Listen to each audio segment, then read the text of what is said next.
Assalamualaikum warahmatullahi wabarakatuh. Akkam jirtu hordoftoonni keenya kanneen channel Afrikaa Samsung irratti ni hordoftan. Egaa nageenyi keenya bakka jirtan hundatti isin qaqqabu.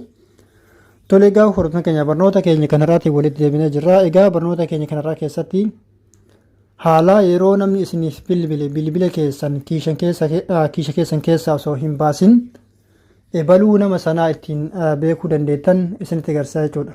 Egaa hordoftoonni keenya yeroo kana isinin jedhu namni tokko akkuma inni isiniif bilbileen nama sana yoo duraan maqaadhaan seef fudhatanii jiraattan maqaa nama sanii isiniif yaama. Yoo ammoo seef gootanii hin jiraatin yookiin ammoo lakkoofsi nama sanii haaraa isiniif tahe lakkoofsa nama isiniif bilbilu sanii jalqabarraa hamma xumuraatti isiniif yaamaa jechuudha. Egaa kuni karaa baay'ee salphaadhaan bilbila keenya kiisha keenya keessa osoo hin baasin nama nuuf bilbile sana ittiin baruu dandeenyu jechuudha. Egaa kana tolchuudhaaf appilikeeshina tokkollee isin gaafatu salphumatti karaa gabaabaadhaan siitingii bilbila keessanii keessa galuudhaan sirreeffattu hamma xumura viidiyoo kanaatti daawwachuudhaan na faana tura. Egaa kanneen jalqabaaf gara chaanaal Afrikaa Samsung haaraa ibsan ammoo barnoonni keenyas telechaanaal keenya YouTube keessan galuudhaan maqaa Afrikaa Samsung isa jedhu kana ni barreessitu. Sana booda chaanaal keenya egaa haala kanatti argattanii booda maal gootu subscribe gootu jechuudha. Viidiyoon nuti asirraa gallakkifne akka daddafee bira ga'u taasisuudhaaf mallattoo bell icon tanarratti yookiin immoo notification tanarratti al tokko cuqaasaa isa irraa olii ol kan jedhu kanarratti tuquudhaan battaluma nuti viidiyoo asirraa upload goone yookiin immoo asirraa gallakkifnetti viidiyoon nuti asirraa gallakkifne isin bira gahaa jechuudha.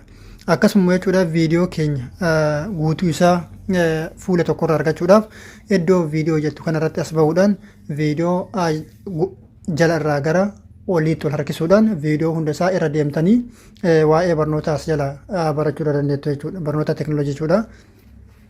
Kanaaf haala kanatti nu hordofuu dandeettu. Akkasuma immoo gama teelegiraamaatiinis gamanarra abaawot kan jedhu kana asirratti abaawot kanarratti cuqaasuudhaan telegiraama feesbuukaa fi tiwiitar keenyas ni argattu. Akkasuma jechuudha yuutuubiinis dabalataan asinis ni jira jechuudha. Egaa feesbuukiin ammoo yeroodhaaf feesbuuk irratti tajaajila kennaa hin jirru.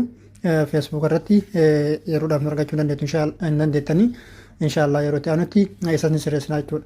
Egaa hordoftoota keenya jechuudha viidiyoonis isinitti dheerate gabaabaadhumatti maal gootu haala kana sirreeffachuudhaaf yookiin ammoo yeroo namni isiniif bilbila kiisha keessan keessaa osoo hin baasinitti ebaluu nama sanii ittiin baruudhaaf maal gootu siitingii bilbila keessanii irra ni galtu. Erga siitingii bilbila keessanii irra galtanii maal gootu jala irraa gara oliitti haala kanatti ol harkiftu. Erga haala kanatti ol harkiftanii booda asirratti isa kan ni argattu jechuudha. Maal jedha accessibility kan ni argattu al tokkoof irratti ni cuqaaftu. Sana booda jechuudha isa kana jechuudha interaction and dexterity kan jedhu kanarratti al tokkoof deebitanii ammas ni cuqaaftu.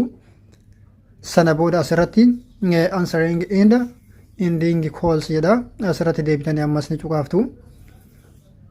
Tole sana booda isa jalqabaa kana jechuudha read caller names allowed jedha. Isa mallattoo tana ni bantu. Mallattoo tana al tokkoof irratti ni cuqaaftu.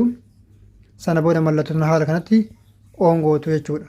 Sana booda ammas deebitanii asirratti barreeffama read caller names allowed iddoo jirutti al tokkoof ni cuqaaftu.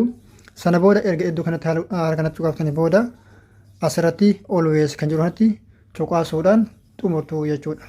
Egaa hordoftoota keenya jechuudha kana goonaani yeroo namni isiniif bilbile kamiyyuu lakkoofsa haaraa yoo ta'e lakkoofsan maqaa isaan isin yaama. Yoo ammoo nama san maqaadhaan seef gootanii kan jiraattan kan ta'u taate jechuudha maqaa nama sanii isiniif yaama jechuudha. Haala kanatti sirreeffachuudhaan maqaa yookiin ammoo lakkoofsa nama isiniif bilbila keessan kiisha keessan keessaa osoo hin baasnetti ittiin beekuu dandeettan jechuudha.